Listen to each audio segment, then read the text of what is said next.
दाढ़ी को सेट करने से पहले आप जो ना अच्छी तरह दाढ़ी को चेक भी कर लें और दाढ़ी के ऊपर कंघा भी चला लें।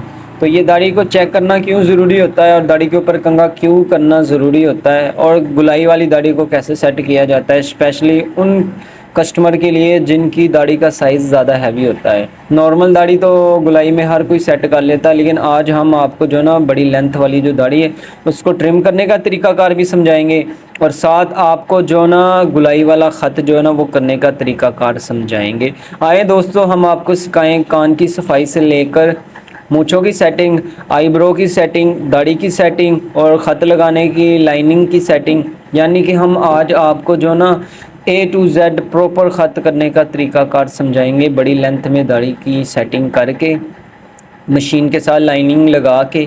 यानी कि आपने ब्लेड जो लगाना है गर्दन के ऊपर, उसकी हदूद को सेट करने के लिए सबसे पहले ट्रिमर का इस्तेमाल किया जाता है। ब्रेक मशीन के साथ लाइनिंग लगाई जाती है दोस्तों।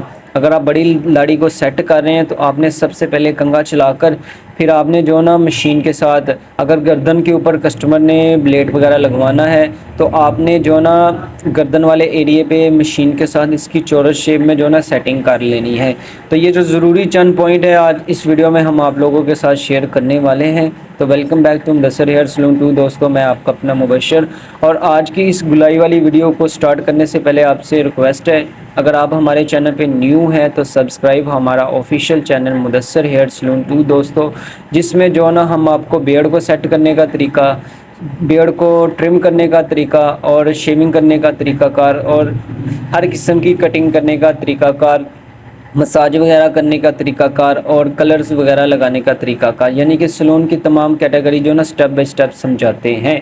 नीचे जो ना गर्दन के ऊपर ब्रीक मशीन के साथ लाइनिंग लगाने के बाद हम जो ना आईब्रो को सेट करेंगे। आईब्रो को सेट करने के लिए 2 नंबर का क्लिप जो ना वो हमने लगा लेना है।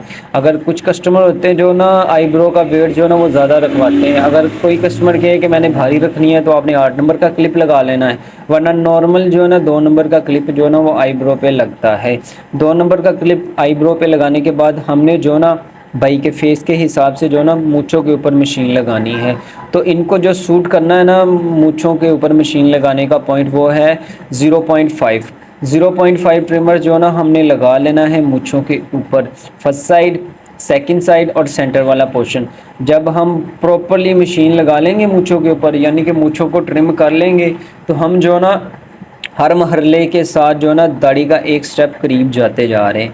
यानी कि हम जो ना दाढ़ी को सेट करने के करीब जा रहे हैं, उससे पहले जो ना दाढ़ी की बेस बना रहे हैं कि दाढ़ी को कैसे सेट किया जाता है। तो हमने आपको जो ना मूँछों को ट्रिम करने का तरीकाकार समझा दिया दोस्तों। अब बारी आ गई है दाढ़ी को ट्रिम करने की। तो सबसे पहले हमने जो ना अच्छी तरह कंघा चला लेना है। कंघा चलाने के बाद हमने जो ना कलम का वेट कम कर लेना है। कलम का वेट कैसे कम किया जाता है ये भी हम आपको बता देते हैं दोस्तों। कंघे के साथ आपने जो कलम के एक्स्ट्रा बाल हैं उनको उछालना है और कैंची के साथ ट्रिम कर लेना है। वेट को कम करने के बाद आपने जो ना इसकी सेटिंग कर लेनी है, यानी कि साइड से इसकी गुलाई बना लेनी है। कान वाले पोर्शन पे आपने इसकी गुलाई को सेट कर लेना है। जब आप कलम का वेट कम कर लेंगे, साइड से उसकी गुलाई को सेट कर लेंगे, तो फिर आपने जहाँ जहाँ पे दोबारा कैंची के साथ वेट सेट होने वाला हुआ वहाँ पे वेट सेट करके फर्स्ट साइड की कलम की सेटिंग कंप्लीट हुई। अब हम सेकंड साइड की जो ना कलम की सेटिंग करेंगे। तो कलम की सेटिंग करने के लिए आपने कंघे के ऊपर जो बाल आ रहे हैं उनको ट्रिम कर लेना है अच्छी तरह। जब आप फर्स्ट साइड सेकंड साइड की कलम के बालों की ट्रिमिंग कर लेंगे तो फिर आपने जो ना इसके जो ये गुलाई वाला एरिया, इसको राउंड को सेट कर लेना है। तो फर्स्ट साइड से गुलाई को सेट करके फिर आपने कान के ऊपर वाले पोर्शन पे जो ना गुलाई को सेट कर लेना है। तो दोस्तों आज हम आपको जो ना step by step round beard की दाढ़ी को भी सेट करने का तरीकाकार समझा रहे हैं और दाढ़ी की ट्रिमिंग करने का और ब्लेड लगा के गुलाई करने का तरीकाकार समझाने वाले हैं। जब हम कलम का वेट कम कर लेंगे तो फिर हमने ये जो बड़ी लेंथ में बाल जो खड़े होते हैं इनको ट्रिम करेंगे। इनको ट्रिम करने के लिए हमने जो ना ब्रीक मशीन का सहारा लेना है। आप ज़ीरो का ट्रिमर भी ले सकते हैं, बड़ी वाली मशीन भी ले सकते हैं। तो उसको आपने जो ना बिल्कुल स्ट्रेट स्लोप की तरह आपने दाढ़ी के ऊपर चला लेना है। फर्स्ट साइड पे आप देख रहे हैं कि मैंने ट्रिमर चला चुका हूँ, सेकंड साइड पे भी अब मैंने ट्रिमर चलाना स्टार्ट कर लिया है। तो इससे फ़ायदा ये होगा कि आपकी दाढ़ी की जो ना वेट भी कम हो जाएगा, दाढ़ी की जो ना शेप वो भी खूबसूरत हो जाएगी। तो ये हमारा सालों की एक्सपीरियंस और सालों की ट्रिक थी, आज इस वीडियो में हमने आप लोगों के साथ भी शेयर कर दी है। तो दोस्तों हमारी ट्रिक पसंद आए तो इसमें तलक लाजमी कमेंट कीजिएगा, और यहाँ तक अगर आपको वीडियो पसंद आ चुकी है आपको तो एक प्यारा सा कमेंट कर दीजिएगा। अगर न्यू है तो सब्सक्राइब हमारा official channel Mudassir hair salon 2 दोस्तों। तो जब दाढ़ी के ऊपर हम मशीन लगा के इसके वेट को सेट कर लेंगे तो फिर हमने ब्रीक मशीन लगा के मूंछ के ऊपर से ये जो एक्स्ट्रा बाल हैं इनकी शेप को सेट कर लेना है। जब हम मूंछ के एक्स्ट्रा बालों की शेप को सेट कर लेंगे तो फिर हमने कलम की साइड के जो बाल हैं इनको ट्रिम कर लेना है। यानी कि अब हम जो ना दाढ़ी की गुलाई करने की तरफ जा रहे हैं, तो इसके साइज़ को हमने ना गालिबन 1.5 से 2 इंच ट्रिम करना है।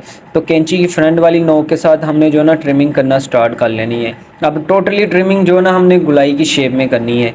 जैसे कि आप देख रहे हैं मैंने फर्स्ट साइड से जो ना अच्छी तरह कंघा करके इसकी ट्रिमिंग जो है ना वो गुलाई में कर चुका हूँ। अब सेंटर वाले पोर्शन की तरफ जा रहा हूँ इसकी ट्रिमिंग करने के लिए। तो ये फर्स्ट स्टेप है हमारा जो हम ट्रिमिंग करने की तरफ जा रहे हैं दाढ़ी की। तो आज हम आपको प्रॉपर दाढ़ी को बालों को ट्रिम करने का तरीकाकार भी समझाएंगे, और जो बाल खड़े होते हैं उनको कैसे ट्रिम किया जाता है वो भी हम बताएंगे दोस्तों। फर्स्ट साइड से हमने जो ना इसकी शेप को सेट कर लिया, अब सेकंड साइड पे जो ना हम इसकी शेप को सेट करेंगे।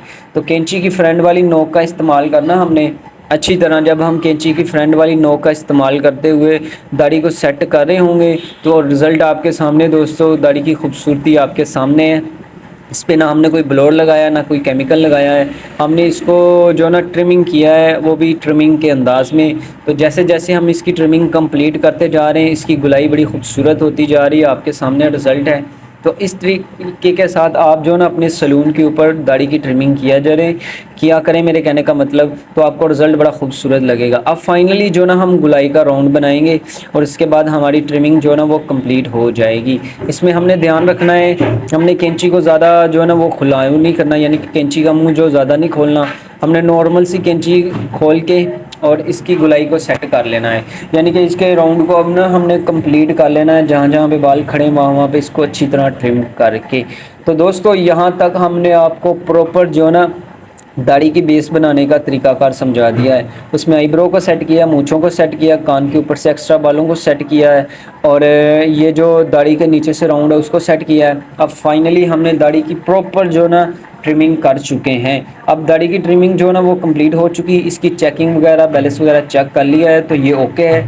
अब हम सफाई वगैरह करके अब बारी आ गई है इसको राउंड शेप में सेट करने की, यानी कि अब इसकी गुलाई को कैसे बनाया जाता है। तावल लगा के पानी के साथ दाढ़ी को अच्छी तरह नरम करके जेल वगैरह लगा के तो राउंड कैसे बनाया जाता है। अब राउंड की तरफ हम आ रहे हैं, वो हम आपको जो ना स्टेप बाय स्टेप तरीकाकार समझाएंगे। अगर आपने वीडियो यहाँ तक देख ली है तो आप लोग वीडियो के मुतालिक लाजमी कमेंट कीजिएगा, और अगर न्यू है तो सब्सक्राइब हमारा official channel Mudassir hair salon तो दोस्तों। तो फाइनली हम जो ना दाढ़ी को अच्छी तरह नरम कर चुके हैं पानी के साथ, फर्स्ट साइड, सेकंड साइड और नीचे वाला पोर्शन। अब इसके ऊपर जेल लगानी है। जेल आपने नॉर्मल सी लगानी है, अगर आप ओवर जेल लगाएंगे तो कस्टमर को जो ना ब्लेड लगने के चांसेस होंगे, तो लिहाजा आपने बड़ी नॉर्मल सी जेल लगानी है। इससे आपको 2 फ़ायदे हैं। फ़ायदा ये नंबर 1 ये है कि आपकी जेल जो है ना वो ज़्यादा वेस्ट नहीं होगी, और फ़ायदा नंबर 2 ये है कि कस्टमर को जो है ना वो कट वगैरह नहीं लगेगा। नॉर्मल सी जेल लगा के ब्लेड को सेट करके उस तरह की फ्रंट वाली नोक के साथ अब हम ना गुलाई सेट करना स्टार्ट कर लेंगे। तो उस तरह के ऊपर आपने सबसे पहले ग्रिप अच्छी तरह कर लेनी है। जब आप अगर आपने हमारी बताई हुई हिदायत के मुताबिक उस तरह के ऊपर ग्रिप कर ली और स्किन को खिंचाव में रख के, और उस तरह की फ्रंट वाली नोक, बैक साइड की नोक और सेंटर वाला पोर्शन आपने सही तरीके पे जौन से पॉइंट पे हम इस्तेमाल करते हैं, यानी कि अभी हमने जो ना कलम की चौड़ाई कम करने के लिए उस तरह की फ्रंट वाली नोक का इस्तेमाल किया है। गुलाई को सेट करने के लिए हमने उस तरह का एंगल चेंज करके फ्रंट वाली नोक के साथ जो ना गुलाई को बना लिया है। अब ये जो गाल के ऊपर बाल हैं, कुछ कस्टमर जो ना इसे ब्रीक मशीन से उतरवाते हैं, कुछ जो ना इसको धागे से उतराते हैं और कुछ ब्लेड लगवाते हैं। तो लिहाजा आज की इस वीडियो में ये जो भाई है ना, ये जो राउंड वेयर सेट करवा रहे हैं, इन्होंने फेस के ऊपर मुकम्मल ब्लेड लगाना है। तो इनके ना फेस के ऊपर मुकम्मल ब्लेड जो है ना उस तरह की फ्रंट वाली नोक के साथ लगाकर फ्रंट वाली नोक के साथ हमने गुलाई को सेट कर लेना है। फिर मूंछ की चौड़ाई को कम करने के लिए उस तरह की बैक साइड की नोक और उस तरह की फ्रंट वाली नोक का इस्तेमाल करते हुए हम जो ना उस तरह के साथ स्किन को खिंचाव में रख के मूंछ की बनावट को भी सेट कर लेंगे, फर्स्ट साइड की जो ना गुलाई को भी सेट कर लेंगे। अब बारी आ गई गर्दन के ऊपर ब्लेड लगाने की। उस तरह के ऊपर आपने अच्छी तरह गिरफ्त कर लेनी है दोस्तों। जब आप गिरफ्त कर लेंगे आपने दोबारा पानी लगा के मुकम्मल ब्लेड चला के स्किन को खिंचाव में रखना है और उस तरह को छोटे छोटे पार्ट्स में चलाकर गर्दन के ऊपर जहाँ जहाँ पे हमने कट लगाया हुआ यानी कि मशीन के साथ जो लाइनिंग लगाई हुई है उससे नीचे वाले हमने बाल सारे सफाई कर लेनी है। तो जब आप गर्दन के ऊपर ब्लेड चला रहे हो तो आपने ध्यान ये रखना है स्किन को ज़्यादा खिंचाव में रखना है और उस तरह को आपने छोटे छोटे पार्ट्स में जो ना चलाते जाना है। इससे आपको रिज़ल्ट बहुत ज़बरदस्त मिलेगा दोस्तों, क्योंकि अगर आप जितना स्किन को खिंचाव में रखेंगे और उस तरह के ऊपर अच्छी तरह गिरफ्त करके और उस तरह को छोटे छोटे पार्ट्स में चलाकर बालों को उतारते जाएंगे तो कस्टमर को फील भी नहीं होगा कि मेरी गर्दन के ऊपर या फेस के ऊपर ब्लेड चल रहा है कि नहीं चल रहा। और आप जो है ना बड़ी आसानी के साथ सफाई भी कर लेंगे और कस्टमर को जो ना जलन वगैरह भी नहीं होगी। तो ये चंद ट्रिक थी जो मैंने आपको यहाँ तक जो ना बेड को सेट करने के मतलब जो ना बता चुका हूँ। अब बारी आ गई कलम की बैक साइड की चौड़ाई को कम करने की। उसके लिए उस तरह की फ्रंट वाली नोक, बैक साइड की नोक और सेंटर वाला पोर्शन यानी कि मुकम्मल ब्लेड के साथ हमने जो ना स्किन को खिंचाव में रख के सफाई करते हुए साइड से जो ना कलम की चौड़ाई को भी सेट कर लेना है और मुकम्मल जो ना इसकी चौरस शेप को भी सेट कर लेना है। जब हम मुकम्मल ब्लेड लगा लेंगे तो इसी के साथ हमारी फर्स्ट साइड और गर्दन एयर वाला एरिया जो ना कम्प्लीट हुआ। अब बारी आ गई सेकेंड साइड की। तो सबसे पहले उस तरह की फ्रंट वाली नोक के साथ हम जो ना कलम की चौड़ाई को कम कर लेंगे, फिर उस तरह की जो ना शेप उसको चेंज करके तो स्किन को खिंचाव में रख के और फ्रंट वाली नोक के साथ जो ना हम ब्लेड लगाते जाएंगे। जैसे कि आप देख रहे हैं दोस्तों, हम जो ना फेस के ऊपर ब्लेड लगाते हुए आगे मूँछों की साइड की तरफ जा रहे हैं तो स्किन को खिंचाव में रखा है और उस तरह की फ्रंट वाली नोक के साथ जो ना हम ब्लेड लगाते जा रहे हैं। जितना आप स्किन को खिंचाव में रखेंगे और उस तरह को छोटे छोटे पार्ट्स में चलाएंगे उतनी आप जो ना शेविंग हो चाहे ख़त हो चाहे आप कटिंग के बाद ब्लेड लगाएं उतना आप आसानी के साथ भी ब्लेड जो है ना सफाई वगैरह कर सकते हैं और आपको रिज़ल्ट भी अच्छा मिलेगा। जब हम मूँछों की शेप को सेट कर लेंगे उस तरह की फ्रंट वाली नोक, बैक साइड की नोक और मुकम्मल ब्लेड चलाकर, तो इसी के साथ हमारा ये जो राउंड का ख़त करने का स्टेप बाय स्टेप प्रोसीजर था अपने इख्तिताम पर पहुंचा। तो दोस्तों मेन जो पॉइंट थे ना आज राउंड बेयर को सेट करने के यानी कि गुलाई वाले ख़त को सेट करने के, तो आज की इस वीडियो में मैंने आप लोगों को आसान तरीके से समझाने की कोशिश की है। उम्मीद करता हूँ दाढ़ी जो है ना मैं वो कंप्लीट कर चुका हूँ, इसकी लुक शुक और इसकी जो दाढ़ी की बनावट है वो मुकम्मल हुई, यानी कि हमारी तरफ से ये ओके है। तो फाइनल लुक आपके सामने दोस्तों। तो अगर आपको हमारी आज की वीडियो पसंद आई है तो इस मतलब कमेंट कीजिएगा और नेक्स्ट किस टॉपिक पे वीडियो बनाई ये भी बता दीजिएगा। अगर न्यू है तो सब्सक्राइब हमारा official channel Mudassar hair salon 2 दोस्तों। और अपना बहुत ज़्यादा ख्याल रखिएगा। हम बहुत जल्द मिलेंगे आपको एक नई वीडियो एक नई स्टोरी के साथ। तब तक के लिए अपने दोस्त मुबशर को इजाज़त दीजिएगा। अल्लाह हाफिज़।